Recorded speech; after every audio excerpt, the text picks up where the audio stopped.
The purpose of this tutorial video is to show you how to work with the data file that you downloaded from the USGS water quality database.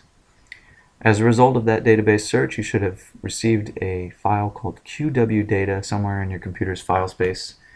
In this case, it ended up on in my downloads folder. So I'm just going to double click that to open it, and then I need to tell my computer what program to use, and I'm just going to use a simple text editor, in this case Notepad, to open it up. Now the next thing that we need to do is get this data into Excel. So we're just going to do that simply by copying and pasting the data. And if you scroll down, you get past a lot of this information about sites and everything else, methods, and you get to the actual data. So I have to go down a little ways. There we go. And so we just need to select all of this data. So I'm going to put my cursor there, and then I'm going to scroll down, and then holding the Shift key, select all of that data, and then copy it. And then I'm going to paste it into the Excel file that I provided for you. Now when I did that, the data separated out into different columns, and that's good. That's what I wanted to happen. If that didn't happen for you, you need to go to the Data menu and play around with the text to column feature. If you have any problems with that, let me know. Should do it automatically though, because I've already set up the spreadsheet. Okay, now the next thing that we want to do is put some column labels on here that are a little more meaningful for us. So these are the parameter and parameter codes that you specified. You can see that for each parameter code there's also a remark code where information about that particular sample analysis can be provided. Now in order to put labels on these, we could manually do that one by one, but if we were working with a really big data set, that would be very time consuming and inefficient. There's a better way to do it, and that's with the Vlookup function. So let's do that. I'm just going to work through this really quickly. If you have any questions, I suggest you look in the help file for the function, or you can ask.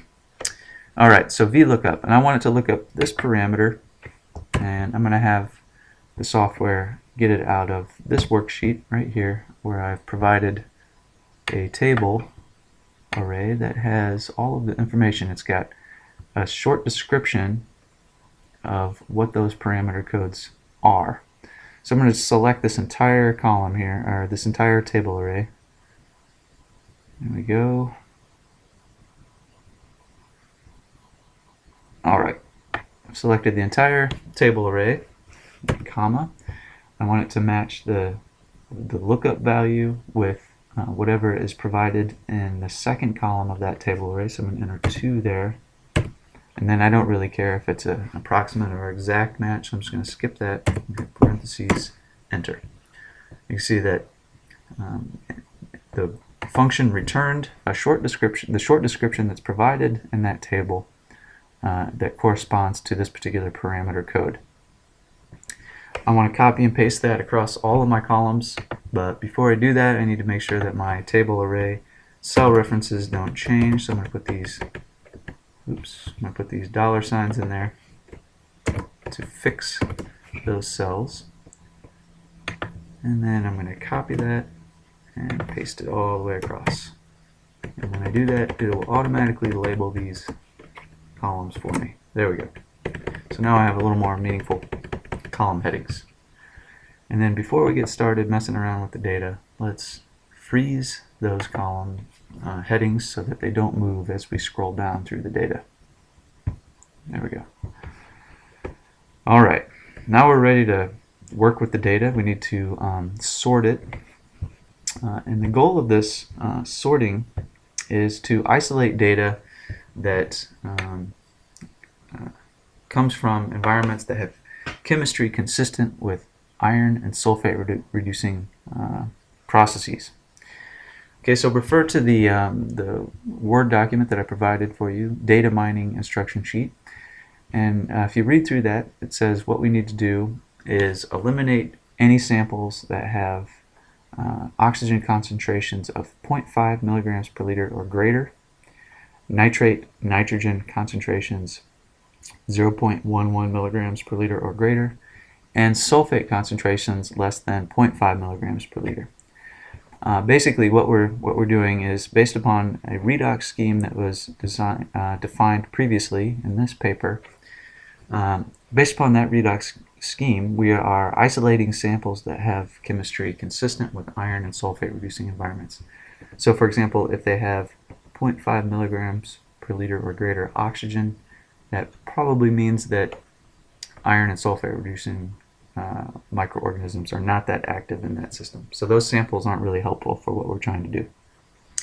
Alright, so how are we going to do this? Well, the best way to do it is to use the sort function in Excel. So I need to select all of this data, scroll down, holding the shift key, and I'm going to sort by column T so that I can identify those samples. Oops, that's not what I want. Data, sort, there we go. Column T. Oop, I don't like that. Let's get rid of that. Okay. Column T. I'm going to sort by column T, and then that will allow me to easily identify which samples have too much oxygen to be useful in our analysis. All right. 0.5. Oh, getting close. Oop.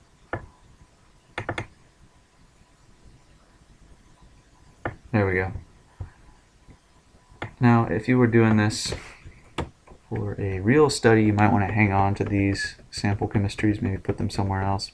We're just going to delete them for the purposes of this analysis. Scroll down here, holding the shift key. There we go. And then I'm just going to delete all of that. Okay. Now, do the same thing for nitrate, nitrogen. Selecting all of the data. There we go. And this time I'm going to sort by column Z.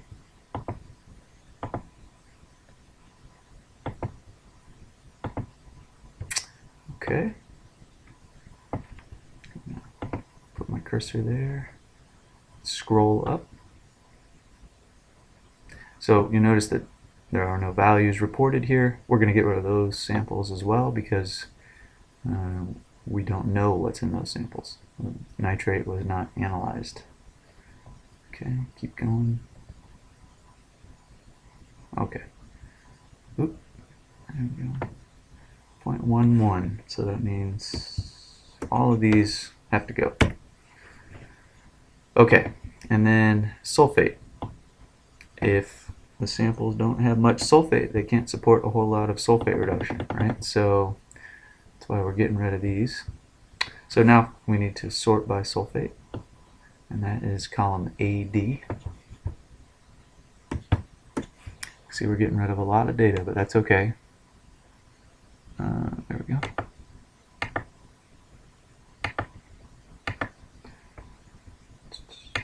There we go. Okay.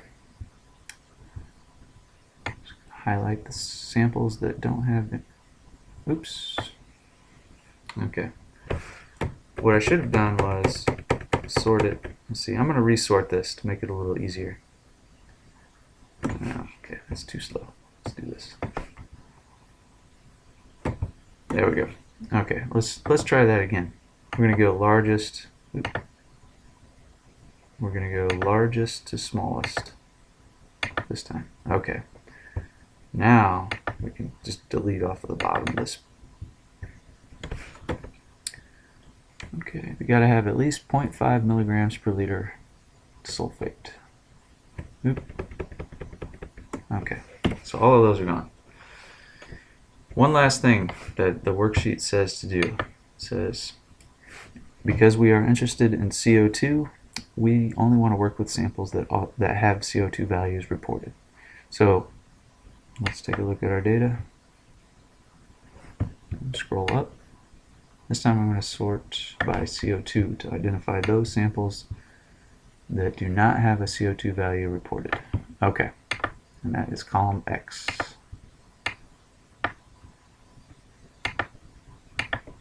There we go. And it looks like we have a few.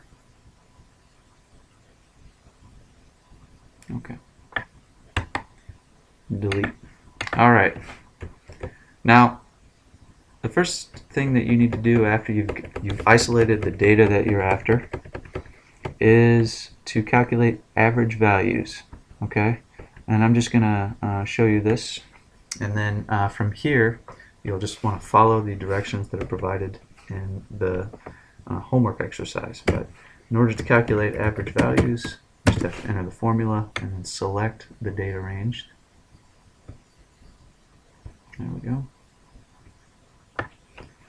You can see that for this particular data set, the average CO2 concentration is 104 milligrams per liter dissolved CO2. Okay, now this is going to be a little bit different value than what you'll have in your data set, because the data that I'm working with here isn't quite the same as the data that you downloaded from the USGS water quality data set. I searched for data that contained total sulfide concentration analysis, whereas your analysis, or I'm sorry, your data search specified dissolved sulfide. So you get a different set of samples than I did here. In any case, the procedures that I used to sort through that data and isolate samples that were possibly extracted from environments that contain sulfate reduction and iron reduction is going to be the same.